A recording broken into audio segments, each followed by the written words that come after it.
Hello friends, welcome to my YouTube channel. আজকে আমি তোমাদের জন্য অ্যাডভান্স ইংলিশের আরও একটি নতুন টপিক নিয়ে চলে এসেছি। চলো আজকে যে টপিকটি নিয়ে আলোচনা করবো সেটি দেখা যাক কি যদি আমার।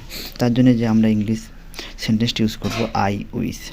নাও স্ট্রাকচারটি দেখো, ফার্স্টে লিখবো আই উইশ, নেক্সট সাবজেক্ট, তারপরে হ্যাড, তারপরে এ অথবা অ্যান, তারপরে যেটা লিখবো সেটা হচ্ছে অবজেক্ট। তাহলে ফার্স্টে আই উইশ, তারপরে সাবজেক্ট, তারপরে হ্যাড, তারপরে এ বা অ্যান, তারপরে হচ্ছে অবজেক্ট। নাও বেশ কিছু সেন্টেন্স দেখা যাক। প্রথম সেন্টেন্সটি দেখো, যদি আমার কাছে একটা টিভি থাকতো। I wish I had a TV. যদি আমার কাছে একটা টিভি থাকতো, এর জন্য আমরা যে ইংলিশ সেন্টেন্সটি ইউজ করবো সেটা হচ্ছে I wish I had a TV. যদি আমার কাছে একটা আইফোন থাকতো, এটা সবাই চাই, I wish I had an iPhone.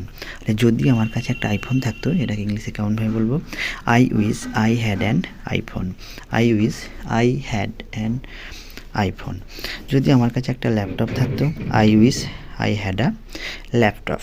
যদি আমার কাছে একটা ল্যাপটপ থাকতো, এই বাংলা সেন্টেন্সটাকে ইংলিশে ট্রান্সলেট করলে হবে I wish I had a laptop. I wish I had a laptop.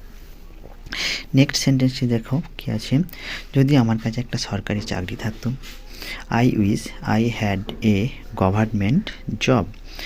যদি আমার কাছে একটা সরকারি চাকরি থাকতো, এই বাংলা সেন্টেন্সটাকে ইংলিশে ট্রান্সলেট করলে হবে I wish I had a government job.